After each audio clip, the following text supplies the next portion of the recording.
Welcome to Startup Grind. Sorry about the room change. It was a little confusing there for a little bit, but we got it figured out. So then, can someone close that door back there, by the way? Thank you. So really pleased to have Heather here, Heather Brunner of WP Engine. I'm going to read part of her biography. We decided we don't want to read the entire biography because it's long and storied, but we'll do. It's because I'm really old. we'll do the first part of it. But before we get into that, really briefly, let me just tell you about Startup Grind a little bit, what we do. It's a global organization. There's 300 countries that have a Startup Grind, at least one chapter. And it originates out of Silicon Valley. It's been around for like 9 years. And I am been doing this since last May, so a little bit more than a year. And I'm the chapter director. So usually I'm the one up here interviewing entrepreneurs and investors from the Austin scene.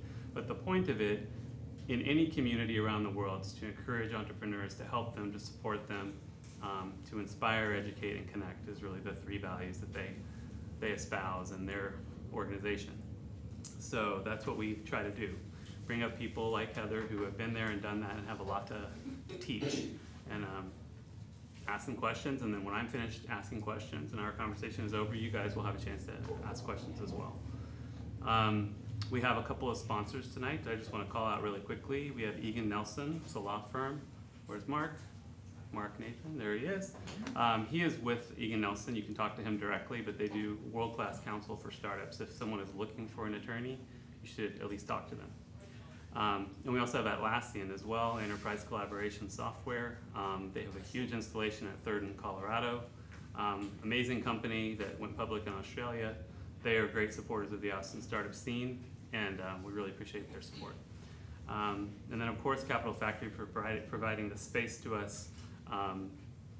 Always helpful to have an amazing space. We're very fortunate to be in Austin and have places like this where we can gather. So, you know, prayers for that. So anyway, that's the kind of the gist of it. If you do need to use the restroom from like a logistics standpoint, it's around the corner, past the desk. Left for men, I think, and right for women, if I remember right. Yeah. And so you can, you know, anytime you need to go. Let's see, what else? I think that's pretty much it. It's a fireside chat format every month, so we do this monthly. We have a couple of parties per year. We'll probably have a party around the end of the year where we just get together and let our hair down and stuff like that instead of doing an interview. Yeah, so let's go ahead. Let's get started. Alrighty, let me get my little bio here. All right, so as chairwoman and CEO of WP Engine, Heather has steered WP Engine to hypergrowth and global expansion with offices in Austin, San Antonio, San Francisco, London, Limerick, and Brisbane, serving 85,000 customers in over 130 countries. And with more than 25 years of experience in technology, Heather has created billions in value, driven customer success, and led business strategy for both privately funded new ventures and Fortune 500 companies. And recently, under her leadership, WP Engine has raised $250 million in funding from Silver Lake. So she has quite a storied career, and we're really, really pleased to have her here. Thank you for taking the time to join us. So just to sort of acclimate the room, we're going to just ask everyone here, what brought you here? Or, you know, are you a founder? Are you a kind of someone who wants to start a company? Have you started several companies before? So let's take a quick poll. If you just want to start a company but you have not started your company yet, could you raise your hand? All right. You're a founder of a company today. All right. You're a serial founder. And then you are interested in startups, but you're not particularly interested in being a founder. All right, and what did I miss? Anybody? Anybody else have another reason for being here? Great. Okay, so that gives us an idea. It's a great mix. Yeah, it's a great mix. Yeah. So very cool. So just to sort of set the stage with you, I'd like to learn just a little bit about you, like where you come from, where you grew up, what made you you, essentially. Tell us a little bit about your background. Sure. Well, first off, I just wanted to say thank you for the opportunity to speak with everyone, and thank you for the invitation, Damon. I really appreciate it. This room in particular has a lot of special memories for me and meaning to me. In this room is where we actually crafted and held all the working sessions to create our core values for WP Engine. So for those of you who are here from WP Engine, this is where it happened. So thank you for giving us. That's kind of cool to be. That's very cool that this happened then. Now I feel so bad. Yeah, don't feel so bad about it moving. This is perfect. So for me, I would say kind of a part of really underpinning my life and my kind of family background is a very intense, I would just say, work ethic, commitment to family. I'm a fifth generation Texan, so my family is from just not too far from here, from Austin, is where I have majority of my kind of descendants and family, and came here actually, which is another kind of interesting story about this building. I came here to Austin in 1994 when I was a newly minted manager from Anderson Consulting, now Accenture, and came here for a project with, back in the days, a garment bag and my briefcase, and stayed here at the Omni to come to work for Anderson Consulting, and this is where their offices were. So this is my first, get off the airplane, come straight to this building in January of '94. And then years later, come back here to be part of WP Engine in 2013.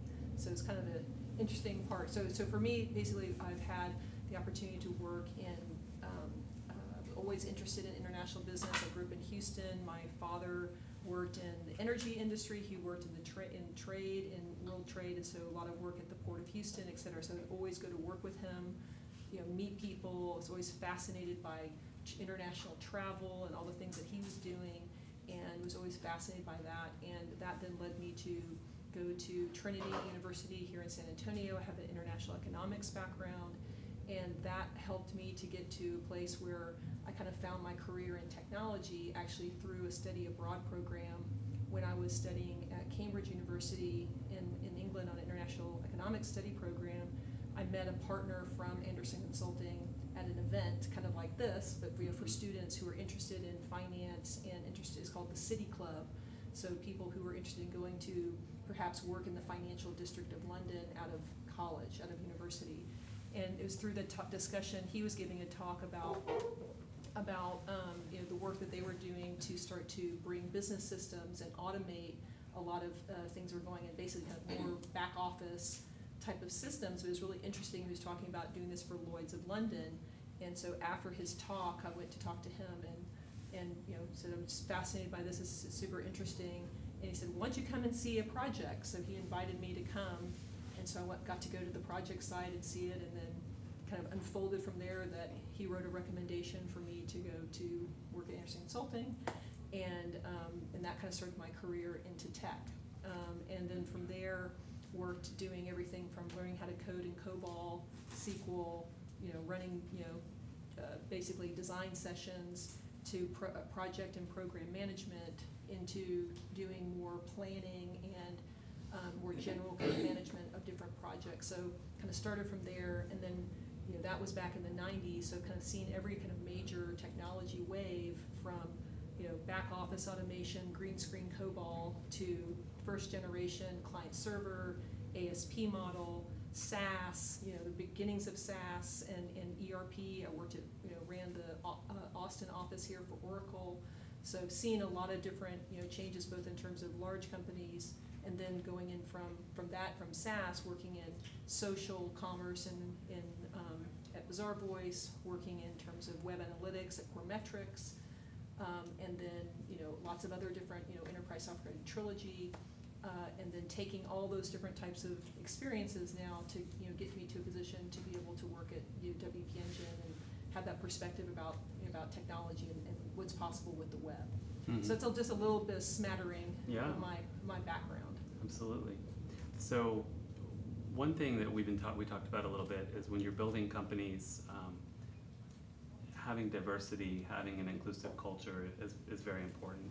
I was just wondering what kind of tips can you give, having built a company and having such a focus at WP Engine on these things? Sure. What can you recommend to people? How can we create more inclusive and Yeah. diverse companies? Absolutely. So just maybe to kind of set the stage, just to share a little bit about WP Engine. So, out of 600 people, with men and women globally,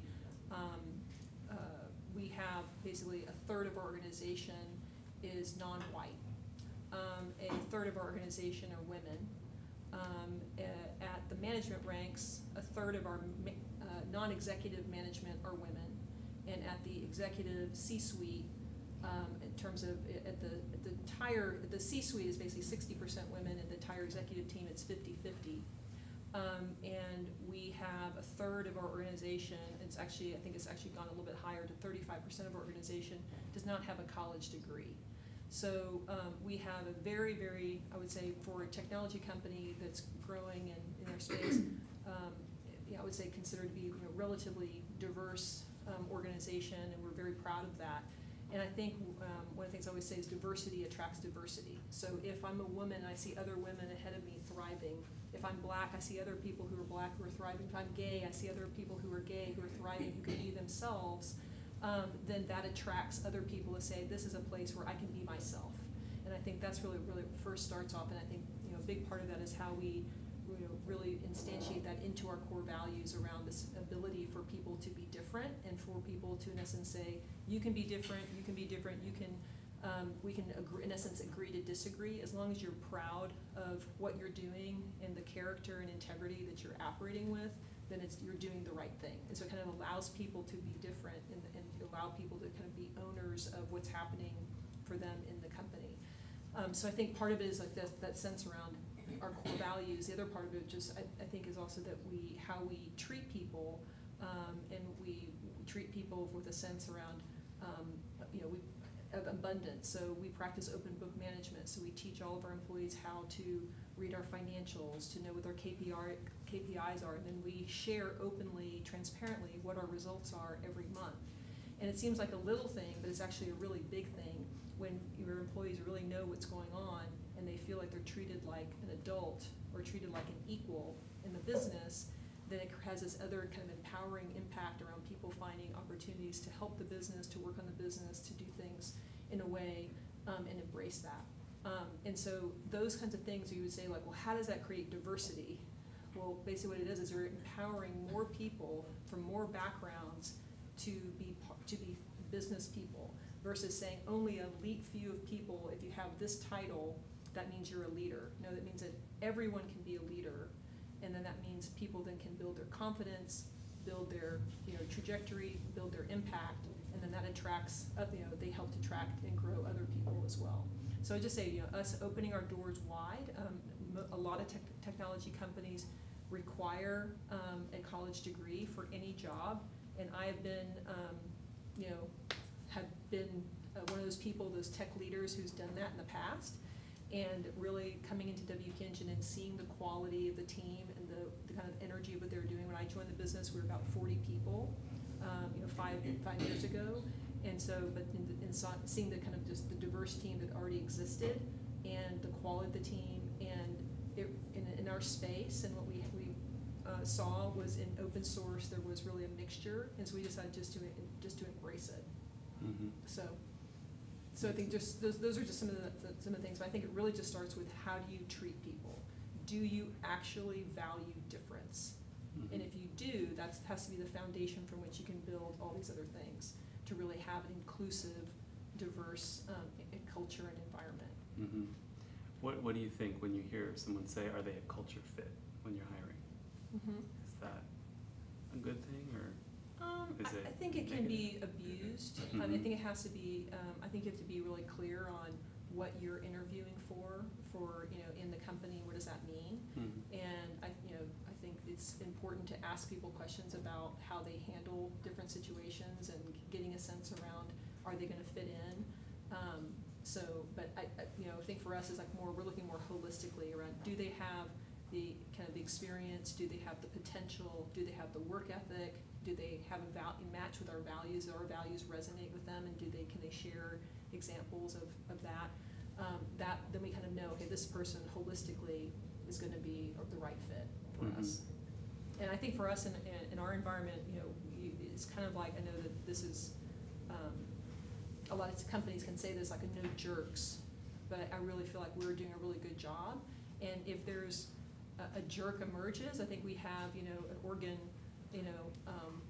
what's the thing? You do a transplant, it doesn't work.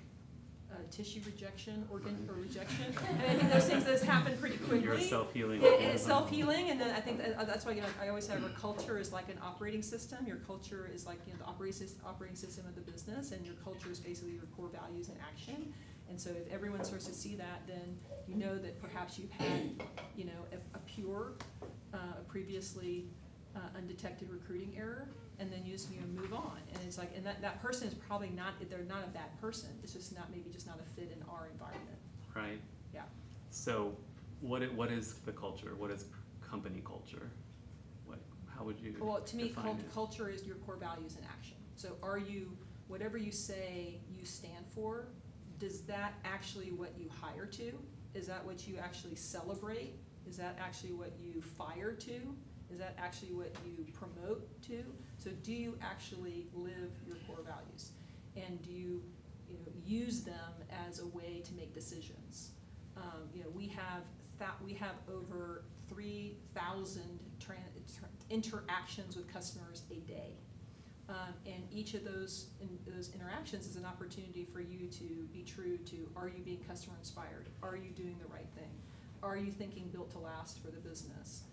What are you doing to be earning and inspiring to lead and earn the respect of that customer? So a lot of our core values are just things that we expect that all of our employees would think about how they do treat each other with those levels of that type of respect and care that we would then give to our customers. So to me, it's really just like they're inextricably tied. Your culture is your core values in action, and I would strongly encourage you to hear me saying this over and over again. My team hears this over. I'm so passionate about it because I believe so fundamentally that because we have defined our core values and because we use them every day, that it is creating high performance in our organization and high clarity around what does it mean to be at WP Engine. And I would strongly encourage all founders to have some type of core values. Take the time to say, this is who we are, this is what we stand for, this is what we're going to use as a framework for our decisions. Mm-hmm. Makes sense. So as a leader, I'm wanting to get some guidance from you on how do you inspire people? How do you motivate your team? So I think that the role Or how can of we, I think as a role as a leader, as leaders. I think that I call it kind of the 3 V's. So what's the vision? So vision, what are you trying to accomplish for who and why? How are you going to help make their life better? What kind of organization are you building? What's the place that we're going together and having a compelling place around, we're headed here together and we're going to do this with intensity and with integrity. And that's kind of like the vision of where you want to go. The next is your values. So again, we talked about that. So being very clear on the values of your organization, and making sure that you as the leader are number one in terms of making sure that you're bringing those to life and being a role model for that. And then third is victory. What does victory look like? So having to be very clear for your organization around what are the goals and strategic priorities for the organization, what are we trying to accomplish as a business, not only financially, but also key initiatives that we know are going to move the business forward. What does that victory look like? So I think that how you inspire people is people want to be part of something. They feel like they have that clarity, they can make an impact, that they're doing something that is meaningful, and that they're going to learn and grow. And so I think that's how you inspire people is those vision, values, victory. Mm-hmm. Got it. So as founders of companies or wannabe founders of companies, what are some things that we should keep in mind in building a company? Like what are some things that you would deem to be very important as we do this? You've mentioned a couple of them already, to already have that kind of mindset, even if you're one person. But what are things you think about when you want to help these folks be successful? Yeah, so I think kind of vision is underpinned, is really around that kind of that purpose. So like, why do you exist? Who are you serving? And I think I think that's so important around that. So I think that's really, really key. And it's okay if you're ideating on different businesses for you to still have different types of ideas or personas or different things that you're working on, and that's okay. But once you get to a place where you actually feel like it's time for me to really commit, or to raise money, or to ask other people to get on board to make a commitment or sacrifice to join me, you sure as heck better have a real clear sense around the purpose and who you're trying to serve and how your company is going to make that person or that hero, I call it the hero customer, your hero customer better. And so how are you going to make their life better? How are you going to give them value? How are you going to change something to where it's going to be that hero customer, whoever you're serving, is going to be willing to part with money or to take an action, whatever the action is that you need them to do, because of what you're doing is actually going to inspire them to make a change. Because in essence, when somebody is giving you in exchange for money, or they're doing something, they're committing to take action. And so you have to have some kind of compelling purpose for people to do that.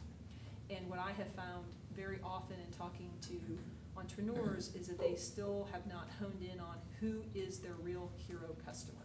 They're focused on, well, I'm serving a wide variety of different people. That's great. Serve all those wide variety of people after you have success with somebody who's actually going to start to actually help you pay the bills, or to do beta, or to experiment with you, or to prototype with you, etc. You have to have some anchor first. So I think that's really critical.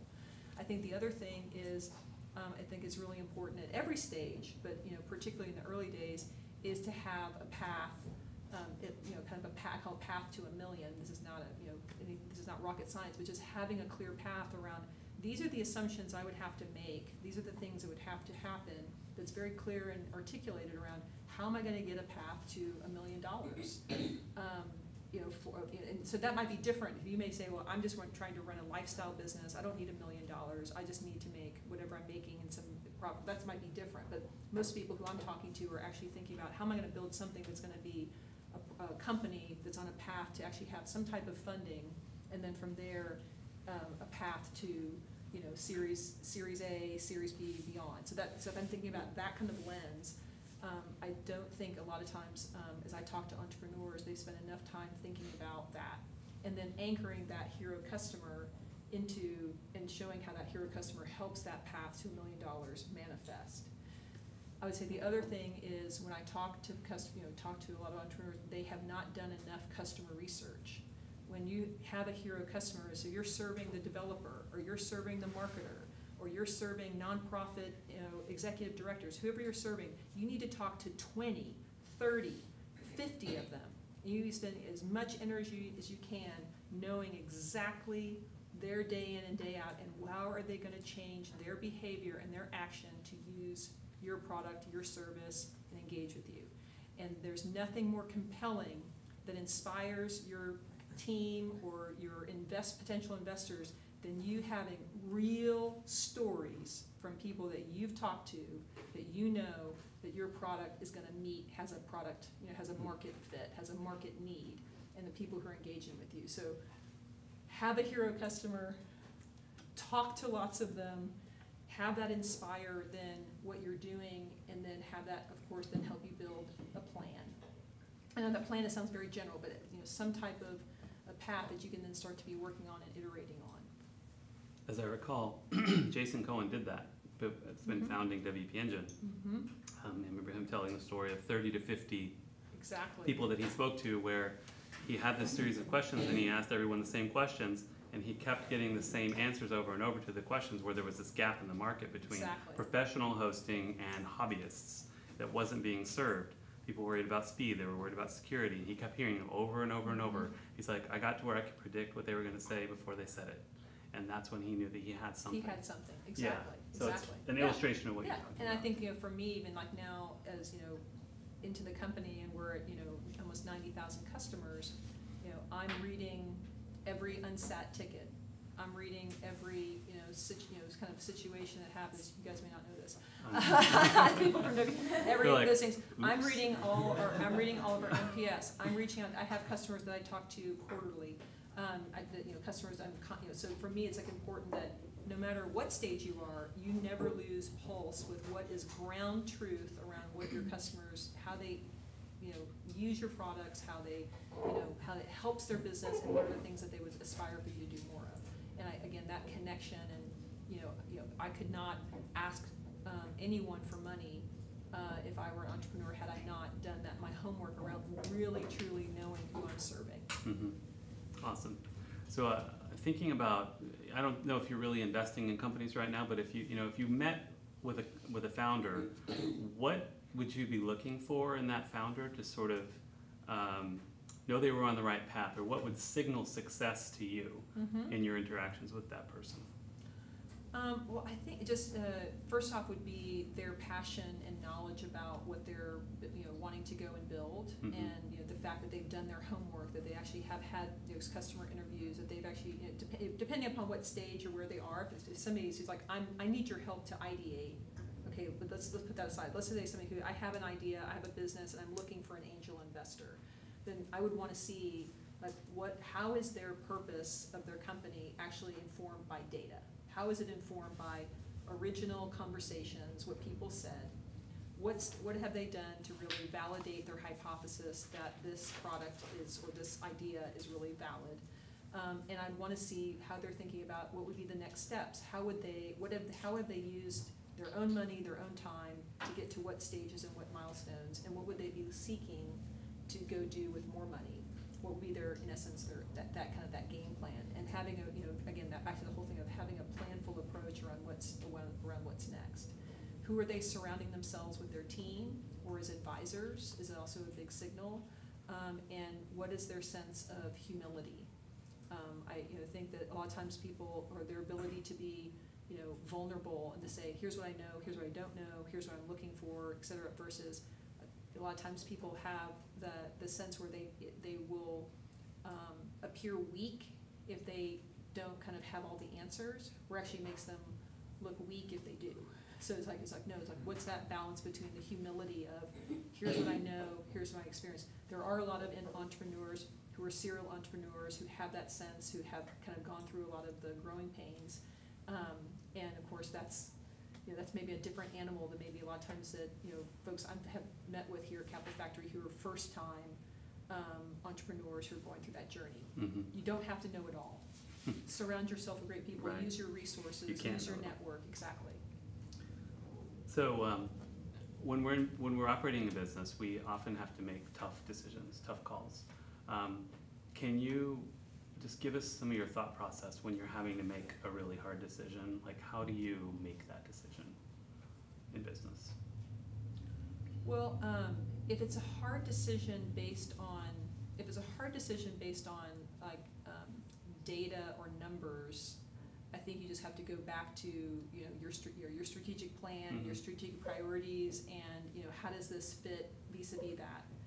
If it's a difficult decision because it's about people or something related to an issue, so for example, we had a situation related to what we thought was a more impactful security breach, but it turned out to be very isolated. But until we knew about it, this was like many years ago, we made the decision, I made the difficult decision, not knowing, to basically roll the credentials for all of our customers and basically disrupt their ability to log into their accounts, not knowing that. And I felt like in the absence of information and not knowing until we could do the research, it was the best thing to do to protect our customers and to honor our core values. And so that was that kind of decision, like what's the right thing to do, and what would you want to have happen to your business and the decision. So kind of really taking that to heart. I think in terms of, again, back to like more of a quantitative, you have to have some level of ability to stack rank and prioritize. Although it can be difficult, you can't be doing everything at the same time. And so you do have to have some kind of framework. So for us, we have certain metrics or certain things that we know that are kind of like the meta objectives. and we kind of measure things through that lens of how we're going to achieve those. And we have others that we're willing to not do or not invest if we have to sacrifice to do those things. So it's kind of that constant prioritization. Mm-hmm.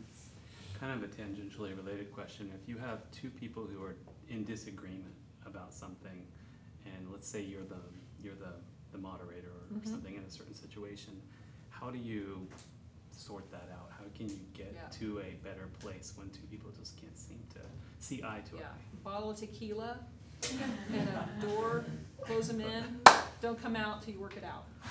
Just kidding. No, Is that official WP&G policy? Well, yeah, I think so. HR is not. No, to me, it's like usually when there's disagreement is good. That's another thing. Like disagreement and conflict is good. You want two people to agree. That's awesome. That means like we're actually thinking. People are passionate. They have a point of view. So first off, conflict is good. So that's great. If it's conflict or that's unhealthy because there's a lack of trust, that's different. So then you have to go down to, well, where's the issue around why we don't trust each other, or what's that going on? So that may take some facilitation or just maybe some suggestions around how to help those people work it out. But one of the things that I'm a really big believer in is let people work it out. And only when you really can't work it out, or you can't make a decision, there's some kind of real, like issue, you just cannot work it out between the two people, whether this be two executives or whether this be two team members at any level. They should try to work it out, and I try not to get involved or encourage my team not to get involved, leaders to get involved until you give them that chance. And then when they say no, we need help, that's when you should step in. Mm-hmm. But you should want to see a healthy level of conflict and disagreement and dialogue in a diverse, or that's part of diversity, is that disagreement. Mm-hmm. That's a good point. So jumping to something that's more external, but I want to talk about networking and the importance of networking. We always say, build a good network, be a good networker. How do you get a good network? What have you done? What should we do to be able to have a network we can tap when we need help? Right. Well, I think part of it is, kind of like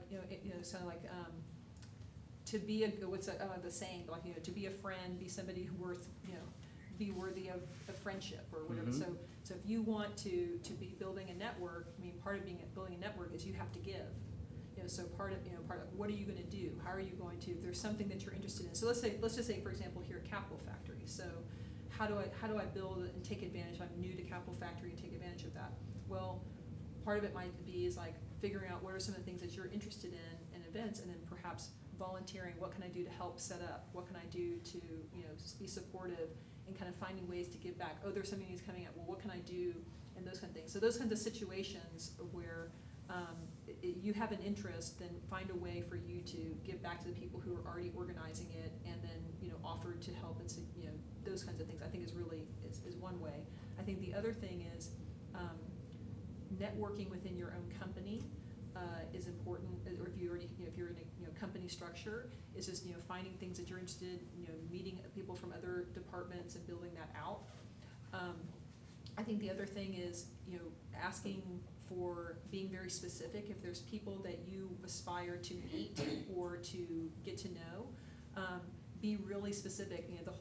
There's nothing more dreaded than, hey, let's meet I want to take you to coffee. It's just like, no. I want to pick your brain. I want to pick your brain, or I want to that is like, no.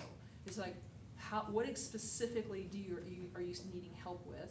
And be very specific. I'm reaching out to you because I understand that you are an expert in this. I'm trying to do this. I need help with this. I've sent you this. I've packaged it. Help you. And then you're like, okay, great. And then just that extra level of effort, you'll get attention around people like, oh, well, this person, I really want to help them.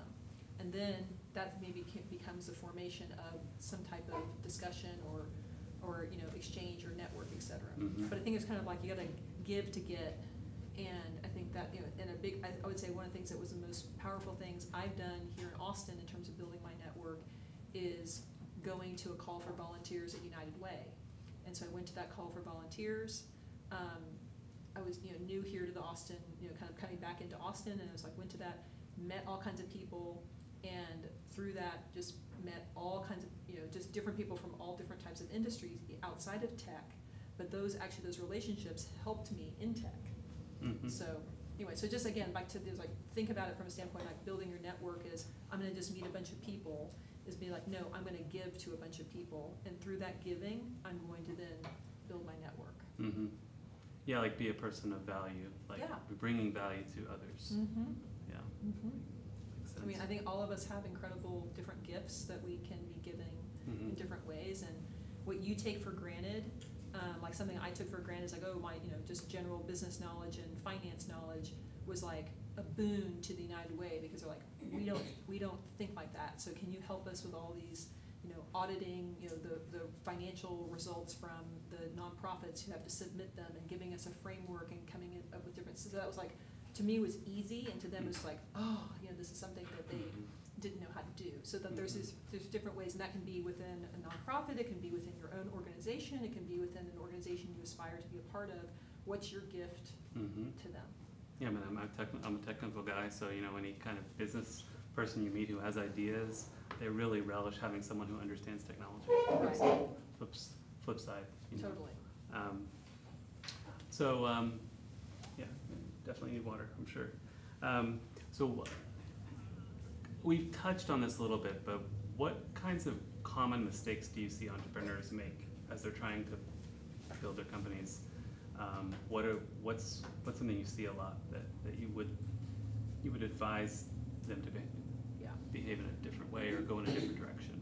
Well, one thing I see is, I would say, is underestimating the amount of time and capital it takes to get things off the ground, Mm-hmm. and the amount of energy it will take to kind of like let that kind of fuel you. And so what are you going to do? So for example, like to use like a example from Jason, or example from my past, where we decided, and this is in both statements, like we decided to do some consulting or do some other thing, have some other sources of revenue, that while we in essence have quit our day job, we're doing that to help offset and putting some money in the kind of, that we could basically invest back into the business while we're getting things going. But I mean, that time to how you're going to, unless you have something that right away is going to have a market fit, it's going to take time for you to build it, who you're going to help to have you work with you. You're probably you may need to be working with people who are subcontractors or freelancers or someone, until you actually have the means to attract a team, and just not, making sure you have enough runway in those early days is really important. I think another thing I see, a common mistake, is too early entrepreneurs giving away equity to others, and giving away large portions, which seem very small at the time, but but enough that it can be very meaningful. And then also giving away titles too early. So giving away co-founder titles to people that perhaps, just because if I'm a non-technical, bit more business founder, and I found somebody who's super technical and they seem really interested, well, I'm going to go ahead and give them 25% of the company and call them a co-founder just because they're technical. It's like, don't do that. Just like your equity is like the most precious thing that you have as the founder of your company, and it just needs to be just treated like with that level of care. And I see people, oh, well, they're here, and if, in order for them to leave their day job, I've got to make them a vice president, even though they have never managed a team before. So that's a very common thing, is like this sense around, well, I've attracted these people to come to me, and so I've got to keep them, and I've got to attract them, and have these rationale. But then it's very hard to take away a VP title. It's very hard to then take away equity from some way, nearly impossible once you give it. So those kinds of things, I see founders making some of those mistakes. And so I just basically would say, instead, you don't have to have a structure, an org structure where everybody has a C level or a VP level. You just be like, I'm running this, I'm running this, I'm running this, and treat people fairly, and make sure that they are compensated fairly for whatever, what their role is, but don't overextend yourself too early. Mm-hmm.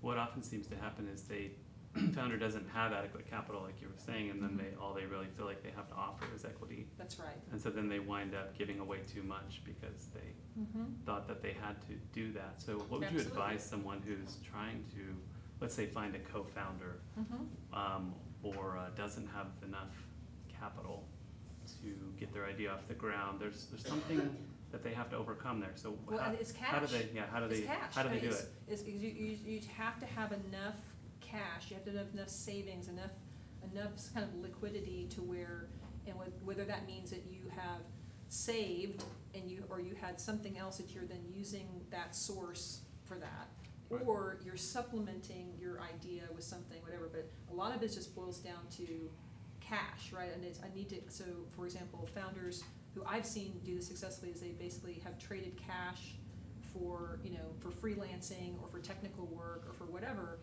and then had the ability for them to test it out, just like a job interview. So before I'm gonna make sure I'm gonna give you equity or make you, in some kind of larger role, let's at least work together.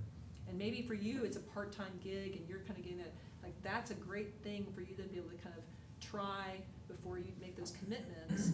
But you have to have some kind of means to do that, unless you have people who are willing to do it for free, which maybe people might do it for lower because they're inspired by you or your idea, etc.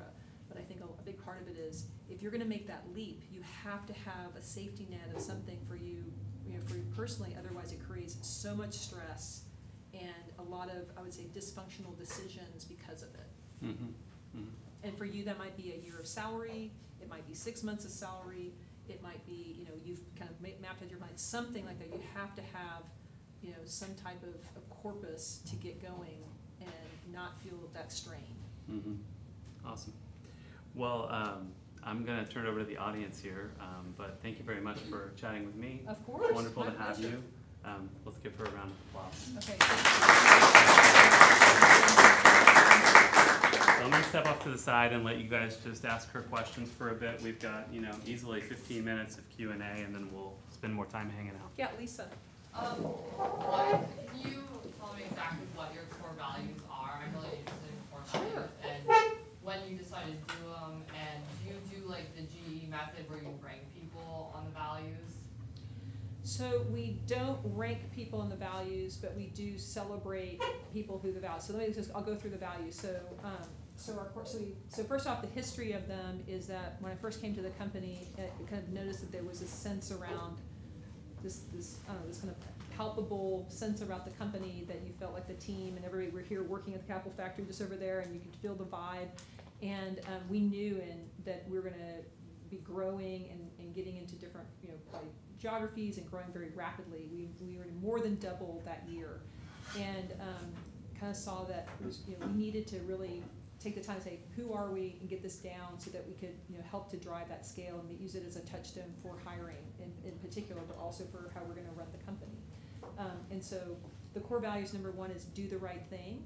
And basically the key phrase of that is, when it's right for the customer, it's right for the company, and you're proud of your decision, you've done the right thing. And there's a whole other kind of supporting phrases, but the whole essence of it is that in any situation that there can be a difference of how you get things done. So in situation A with a customer, again, we have thousands of different interactions each day, that you feel empowered that if you think you should do A, you think you should do B, and you're both proud of your decision, you've done the right thing, keep going. And with more information, you learn more, and you feel like, hey, I would have done something different. Great, take the lesson. You didn't really make a mistake. You just keep on learning and keep going. So that kind of sense around decision-making, empowerment, and speed. So that's the first one. The second one is customer-inspired. And so the whole concept behind that is that we're turning customers into advocates, earning it with every action. And advocates is a very specific phrase, because advocacy means I'm willing to associate my brand with your brand. And we know that in our business that the majority of our customers come somehow referred to us through some type of word of mouth. They're a referral from an agency, a referral from a developer, a referral from another business. So the fact that we would have an army of customer advocates is something that would fuel our business. So that's customer inspired in the sense that every interaction, every touch point with a customer matters, and it doesn't matter if the customer is paying us $30 a month or $30,000 a month. They matter because that advocacy fuels our business. The third is where the best gets better. So this is really kind of focus on our employees. So basically saying that we want you to be your full, authentic self at work, and that you would consider to be a place that you could be accepted and that you can do your best work of your career there, and that we're gonna kind of stretch and empower you and challenge you, and that you're gonna be inspired by everybody else doing the same thing. So kind of say, are you learning, are you growing, are you having fun? Does your manager have your back, and do you have a plan for the future? Those are the 5 questions, kind of in the spirit of where the best gets better. The next one is built to last, and this is a sense around, I would call it kind of taking a long-term view of the relationship with our employees, our customers, our partners, the WordPress community that we serve, as well as the communities that we live and work in. And so that's kind of the theme around built to last, which is we always want to be in control of our financial destiny, that we're not a churn and burn, just raise more money, grow irresponsibly. We grew to over $100 million run rate with less than $18 million of cash burn. Nice. And so we did that because we were just very focused on have success, use that to fuel the next thing. Have success there, use that to fuel the next thing. Have that, this, and so kind of this kind of sense around building to last. Inspired by the title of the book from Jim Collins, so we stole that. So, and then the final one is aspiring to lead, committed to giving back. So aspiring to lead is that sense of humility, and a sense around hunger, and that we're going to inspire people with our leadership in terms of how we're serving our customers, how we're serving our employees, how we're inspiring to serve the WordPress community, and that we would be committed to giving back. As we have more success, that we would give back more to WordPress, that we give back more through volunteerism and philanthropy. So our team, we have a whole kind of grassroots philosophy around giving, and it's all employee led. And so far this year, we've given over $50,000 from our employees, not from a company, $50,000 to over, I think now, almost like 15 different causes, just in this year so far alone for 600 people. So again, so kind of like this sense around giving back in that way, and that aspiring to lead being like that hunger around you're never satisfied, even though you're doing well or you're quote unquote winning or you're the leader, you have to keep earning it. So those are our core values. We wrote them and we decided, kind of inspired when we were here in this room, these boards. We said, oh, we're going to print them on a board. And then I said, you know what? I want it to be kind of like the Declaration of Independence. And because I wanted, like, this is our moment. We were graduating out of the Capitol factory, and we had gotten into our first office space, which we're still in. And it was the first town hall. We run an all-company town hall once a week for 30 minutes. And so at that town hall, the first Thursday that we were in our new space, we had no furniture, kind of like buying a house and you can't afford furniture, that was us. It was just all this empty space. And we had our board, and we launched the core values, and then I asked everybody to sign them. And that's become an annual tradition. So everybody puts their signature on our core values every September when we renew, kind of have a renewal ceremony, so to speak, of it for our core values in September of each year. And so we have them in all of our offices. They're constantly around. We have a quarterly awards for people who amplify our core values. So we do 6 individual contributors and 1 leader award each quarter. And we read out the nominations to people, to give the people, so that people know exactly what did their peers say about them or how they live the core values. We use Facebook at work, and we have a kudos kind of stream there, and that's constantly, like, all day long is people basically saying, so-and-so, Danny did this, and he really is doing something that's built to last, or Dana did this, and this is really customer inspired, and here's an example of this. So kind of like fueling that language, we're using that language every day, and how we're giving each other kudos. So those are some of the ways that we kind of try to bring it to life. So anyone who's here from WPNG, any other thoughts that I missed or anything? I was going to say the ceremonies when we do the culture awards are really special because you can feel the energy where everybody is kind of, as you're reading the descriptions of what people have said, are really excited to see who that person is going to be rewarded, and there's always like a large celebration about it. Right, yeah. So does that help, Lisa? Oh, great. Okay, cool. Love it. Yeah, good, yes. It's a much more sort of operational question. Sure. What is the role of debt in financing startups? You talked about equity as being sort of gold. And whenever I come to these things, I hear round A and round B and round C, and I never ever hear that debt as a financing avenue. And the arithmetic doesn't always make sense to me. Let's just take a hypothetical, right? Yeah. Say you got $2 million in recurring, you got 40% growth, which will buy you about a $10 million valuation. Yeah. Well, you can go service that $2 million of debt at a fraction of the cost of 20% of the company. And so what's the role within, if you guys just, raise eye-popping sort of equity, what's the role of debt in your organization, and then what is the role of debt in the startup community at large? So I think first off, the role of debt, debt is just another instrument, just like equity is another instrument. You can decide how you're going to manage your your personal financial life, and how you're going to, choices you're going to make. Same thing on the business side.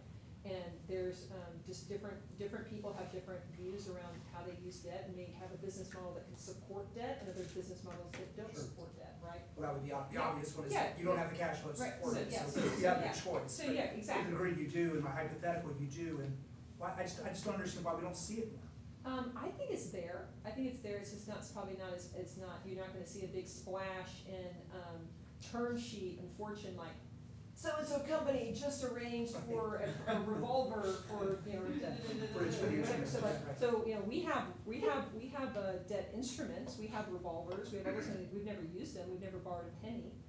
Not saying that that's good or bad, we just haven't. It would be it's prudent, I think, for you to have at a certain size and scale, particularly when you have a certain level of commitment around employees and compensation, that if you're making sure that you have the right balance where if something happened, you could have the means to draw on it in a kind of a rainy day type of situation.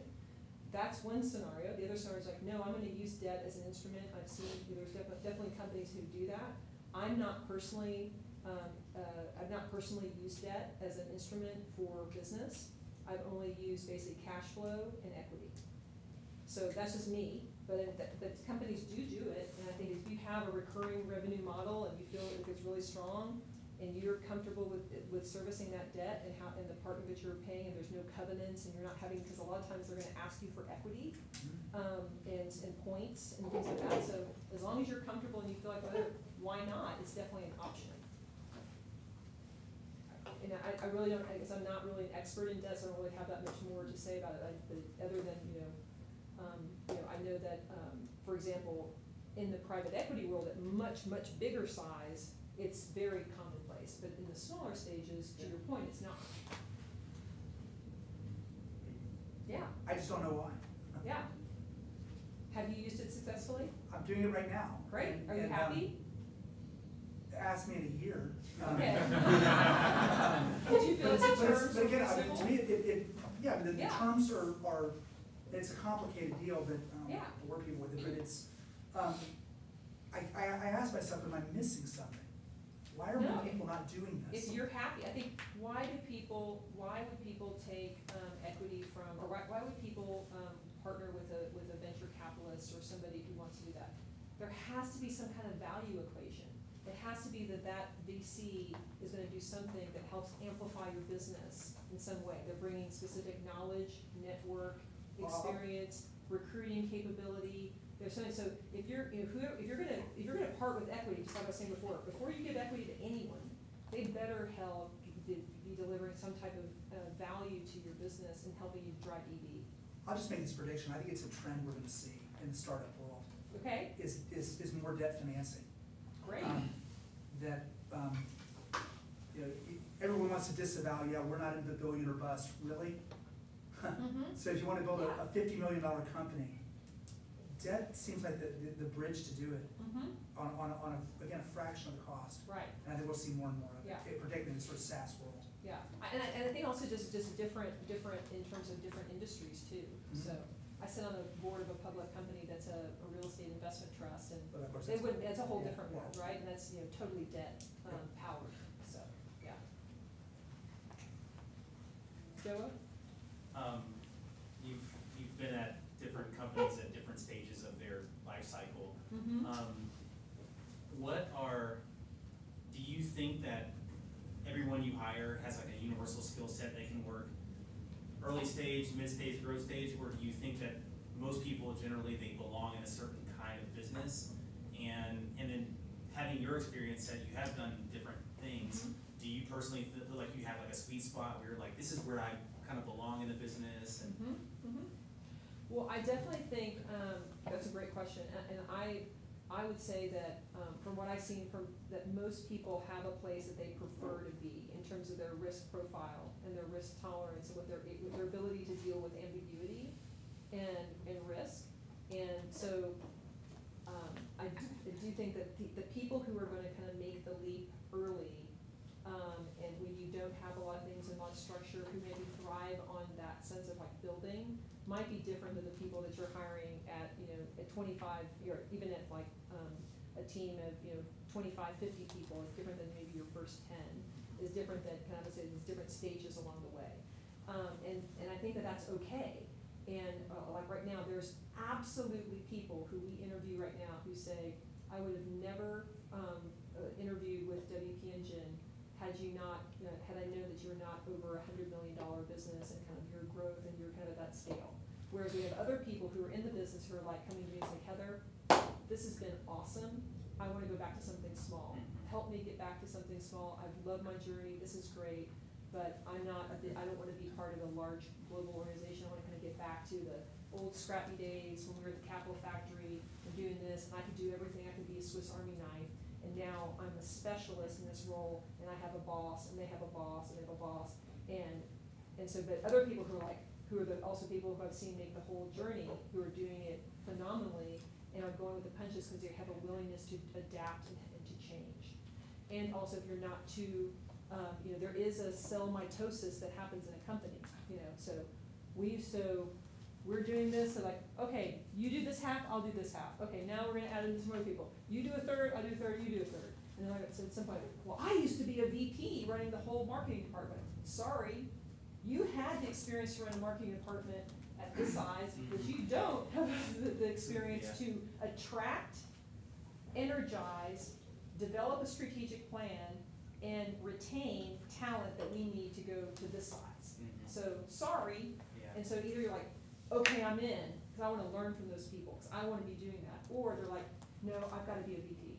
Well, you're not going to be a VP here anymore. Sorry. It's been great. How do we help you find this at the right path? So I definitely think it's different times and different places, and there are people who can navigate across.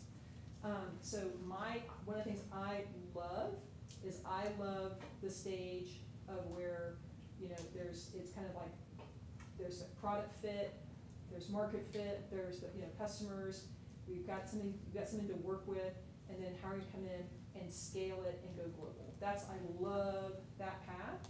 I also am really, really enjoying working at this stage which I've done before, kind of that pre-public stage. And I always kind of say there's like, the food fight, there's no rules, it's kind of crazy, whatever. And there's certain people who love the food fight. And then there's the hockey game, where it's a little bit more rules, but it's still rough, and there's blood and checking and some teeth on the ice and that kind of thing. And the only kind of, you're going for the, the Stanley Cup, right?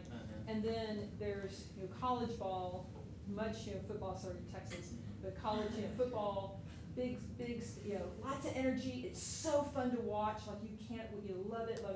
And then there's like the pro leagues, and it's like all the players are making millions of dollars. The owners are up there with, bling, and they're spending all this money on merchandise, and actually the merchandise and all that's bigger than perhaps the game. And then there's kind of like the ballet, and the ballet is like the same, costumes, the same everything, the same music, whether you go to Ohio or you go to Moscow, it's still going to be Swan Lake. Like when it's Swan Lake, like I'm out of there. Like I might, so right now I'm on the path, like how do we take what we're doing? I feel like we're in that stage of like trying to get to, I would say, excellence at college ball on a path to go to the pro leagues. And so to me, that's like, I love that. Yes. So with the this gentleman there with that eye popping round that we all heard about, and to the extent you can share, are you thinking about maybe tapping into diversifying a little bit more WP Engine into maybe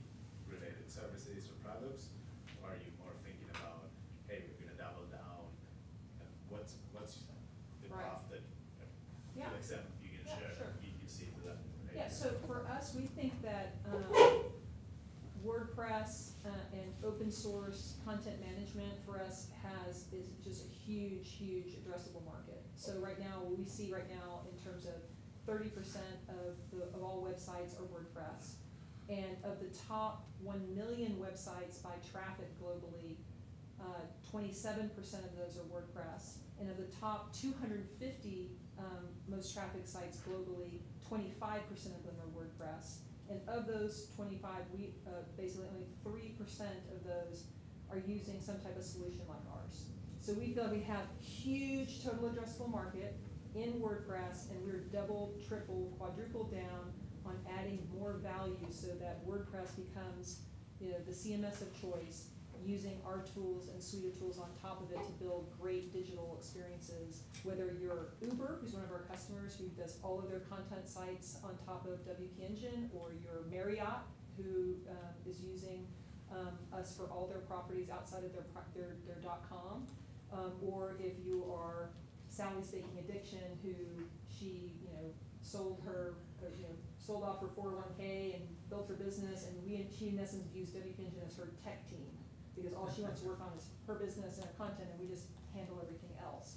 And so again, in fact, that whole range, so for us, it's big market, it's global, we're at 90,000 customers, 130 countries, and we see huge CAGR, or compounded growth rate opportunities, both inside the United States as well as outside the United States. Yes, Mark?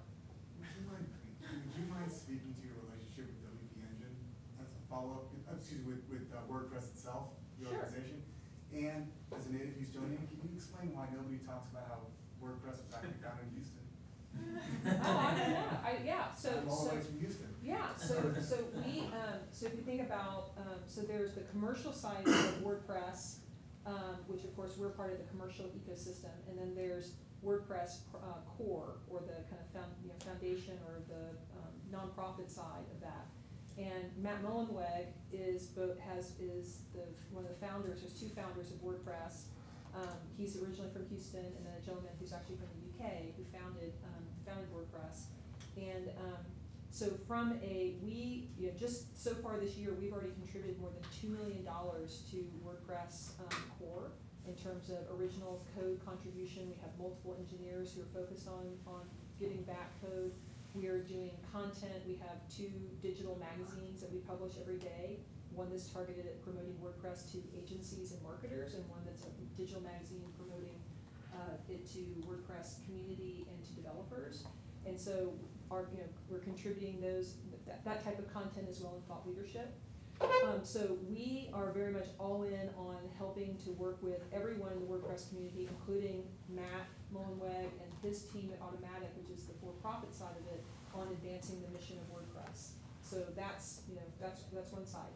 We do have a surface area where we technically compete, but it's actually not that big of an overlap, because they're mostly focused on monetizing the long tail of WordPress, the millions and millions of sites. And what we're focused on is on the body and on the head. So we're focused on those top 1 million websites by traffic. Those really our sweet spot of where their website really matters, it's mission critical, and they've chosen WordPress. We want to be serving those customers. So, Perfect. okay, great. Hi, Dana. How do you do it all? I would love to have children, and I don't want to sacrifice, the career, path that I'm on. And I'm just curious to hear, how do you, have that work-life balance? Did you skip a beat when you had children, and how are you handling it now? Oh yeah. So just for so I had I have a daughter who's 14, who's a freshman in high school, and a daughter who is 12, who's in 7th grade. And so when my husband and I were married for 9 years, and I was already operating at a senior level, or at a vice president level, when we basically decided to have kids. And we were kind of on a path where I was just like, go, go, go, go, and I was actually not gonna have kids. It's kind of like, my mindset was like, okay, we're just gonna keep on going. And then 9/11 happened. And with 9/11, it was like this big event, and a milestone event for my husband and I, where we really were like, what really matters? We actually had kind of family. Our family, we were both very close to our family, both close to our siblings, and kind of said, no, I think we want to we wanna have a family. And so that was a kind of a place that just made me like stop in my tracks. And so then from there, we started to, to try and all those kinds of things, and finally, in 2004, we had my oldest daughter. And it was really hard. And so I had the means to be able to have childcare, to help and et cetera. And both my husband and I were working. And about 5 years in, as my daughter got older and my younger daughter was, a toddler, and we decided that my husband would stop working. And so we came to kind of a difficult decision. It was actually my husband's idea, but the intensity of my role, my job was just increasing. This is when I was at Bizarre Voice. We were thinking about contemplating the company public. I was gonna have to start to help preparing for all of that, and I owned the revenue number, so I owned the street number, and so that responsibility was really high, in terms of planning for that. And so my husband just, he sacrificed and said he wanted to be at home. And so I'm very fortunate because I basically had the opportunity to have children later when I had more financial stability, more career stability, and had a partner who was with me all in. And not everybody has that. And so I just make sure that I'm coming how do you do it all? It's because I have a lot of support from my husband, and I could not do what I do and have a family and operate the level that I have without his support. And so I think just, being really mindful of, back to what I talked about, I'm a really, really big believer in savings and in having personal safety nets and having those kinds of things, because when you have those things, it gives you lots of optionality around what you can do and how you can use it to help you achieve your goals. And so that was a great time of where we had to tap into our savings and things like that to afford to pay for things like childcare and things to help us through those times and to kind of get through it all. So, but in a day-to-day right now is just, I have to be relentless about my time. So if it's not about, my whatever commitments I make, when I make a commitment, I'm all in, I'm gonna be there, I'm gonna whatever. And then when it's kind of time, I say, okay, I need to bring this to a close in a good fashion or in an honorable, graceful fashion, and then I can then either make another commitment or give that commitment of time back to my family. So it's a lot of saying sacrifice. Yeah. On the topic of sacrifice, hey brother, hey, Heather, Hi. nice to meet you earlier. So I think that it's really hard. It's really easy to give good advice. I think it's much harder to do sort of like subtractive thinking and to not do certain things. So I'm curious, what commonly given advice would you say for early stage founders to not do?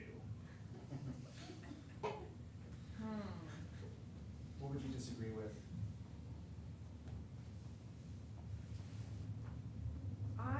I think that there's a lot of, there can be an early stage, and whatever, a lot of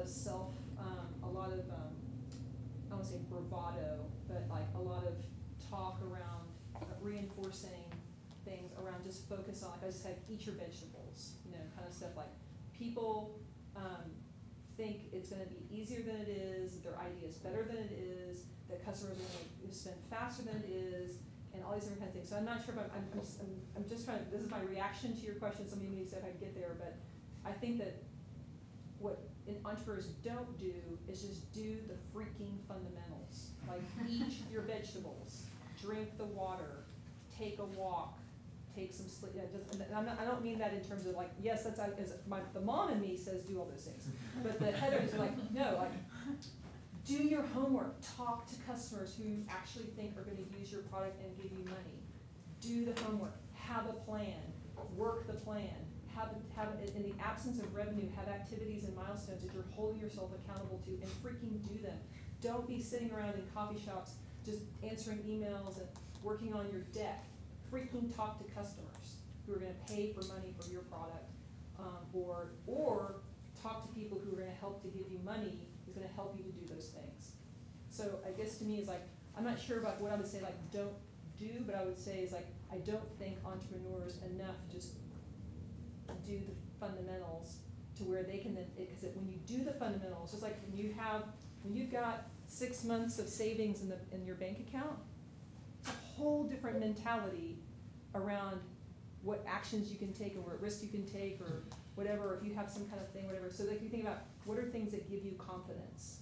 And I would just say, always, whether you're an entrepreneur or not an entrepreneur, or just anybody, I would just say, be doing things that give you confidence to where you can take chances, you can take risks, you can do things, and feel like you're not sacrificing everything. So when you do that, kind of, you create anxiety, stress, drug abuse, alcohol abuse, relationship stress, divorce. I've seen it. I mean, like really bad things happen because people they push that, they believe in this whole narrative that I'm just going to go do this and I'm just going to fly without a net, and I just think that's bullshit. Great answer. Does that Thank help? you. Yes. Okay. Your talk so far has recapped a lot of the best advice that I've gotten across different conversations over the past year. So Good. Thank you. You're welcome. It's my pleasure. Yes. Can you Hi. share some more about just your thought process and challenges around like deciding when to expand, like one place to another, and and Yeah. So, so one of the things, like for example, expand like a product line or expand into geography. Or both? Okay, both, so yeah. for us, so one of the things that, when I first joined WP Engine, I just wanted to get as much data as I possibly could. Where are we winning? With who? Why? And what country? So one of the things I did is basically took all of our customers and we analyzed it literally against industry code, their size of company, you know, who was, if there was any way to identify who was, as much data as we could. And from that, we just kind of looked at like, okay, what's happening? How's that changed over the last few months? Just be steeped in the data. One of the things we saw was organically, and just in that data, even just in summer of 2013 when I first joined, we saw organically, wow, we had a couple thousand customers already in the UK. And we were doing nothing to try to get customers in the UK. And, but there was like this big pocket, and it had been growing steadily. Like, well, what happened? What are we doing? Whatever. So then we started to investigate and pull that thread. So I said, oh, okay, and also, ooh, we actually have a lot of people who are reselling us. That's really interesting. And they're taking our products and let's pull that thread. And we're good. So then starting to kind of really use the data to tell you those, to help you kind of say what's really going on in your business. Because our business is more transactional, whereas with your enterprise software, you may only have 1 or 2 or 3 or 10 customers, that's okay, but being really clear about what's happening there too and why. But so for us, we saw these different places like, okay, well, let's go investigate. Let's then go, so actually basically said, let's go to London, let's go to the UK and meet with some of those customers and talk to them and get on the ground and observe firsthand. Is there a there there? If we were to come here, what would be the reception? Is there a way for a community like the Capital Factory for us to go tap into? And we found that there was. Tech City UK was kind of like the Capital Factory. So we said, hey, what if we come over here and become members here? What do we need to do to give back? What if we offer them different things, whatever, to power their site for free and give, again, back to give it value, give, so we can tap into this network. And so we did that. And then we decided, okay, well, there's a there here, we met customers, and we did it, and now, 30% of our revenue is outside of the United States. We're anchored by our position in Europe. So again, I'll just say, like, you have, like, use the data, that's one thing. The other thing I'd say is, don't diffuse yourself. Have something that you're doing that has success, create the profit, to use the profit to do the next thing, and then get that to success, or decide it's not working and stop it, and get that to use the profit to get the success for the next thing. So don't diffuse yourself from the core. Find one thing that's really your core money maker that's going to help you fuel and create those experiments. Did you also see any like challenges or differences in how you market to all these different places? Oh yeah. Okay. Well, let's say not. There's definitely nuances to that, but I think for us, our hero customer is the WordPress developer. It's been the WordPress developer, still the WordPress developer. It doesn't matter if I'm the WordPress developer at Uber, I'm the WordPress developer at RGA agency, I'm the WordPress developer who's the freelancer helping Sally take vacation. So that for us is our hero customer.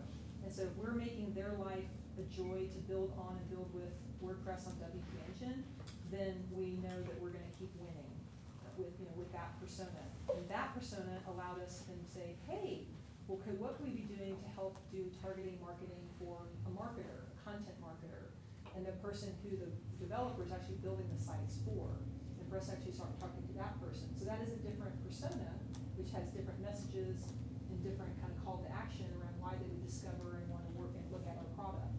So to me, it's like focus, focus, focus. Success with a focus. Use that to then decide where you go next. And you probably can find that out from even talking to whoever your hero customer is who do they serve? Who influences how they work and what they do might be the places that you might look for adjacencies. Great, that's fantastic, thank you. You're welcome.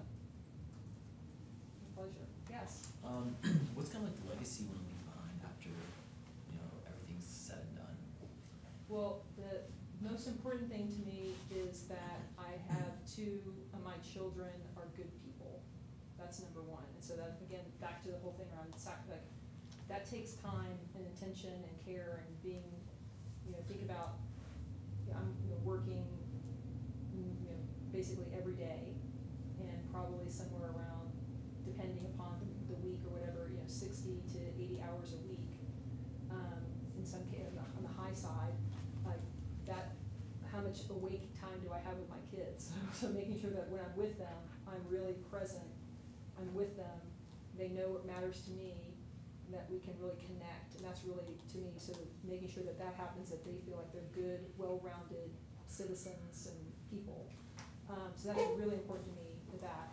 And then also I think my the more people that I can help and really realize their potential for the people, like, hey, I spent some kind of time with Heather working, in support of what in some way that I grew as a person and Heather helped me grow, then that would be the ultimate gift. Yeah, you're welcome. Anyone else? Ready to call it a night?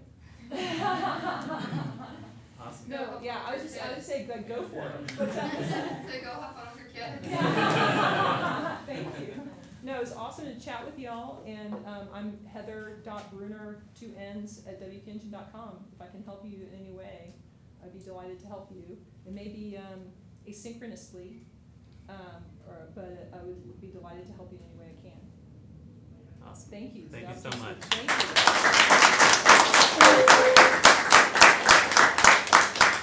All right. Go forth and kick ass. So we can hang out and chat for a while. You got the room.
Board meeting myself to this.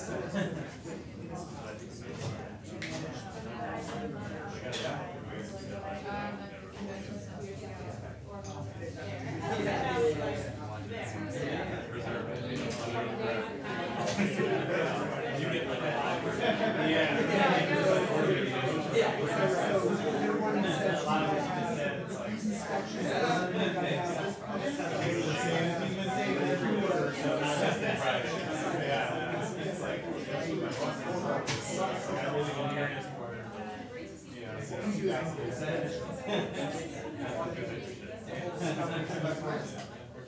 So I have that meeting. Yeah, it's the second Wednesday.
Like I'm not paying attention to like all this.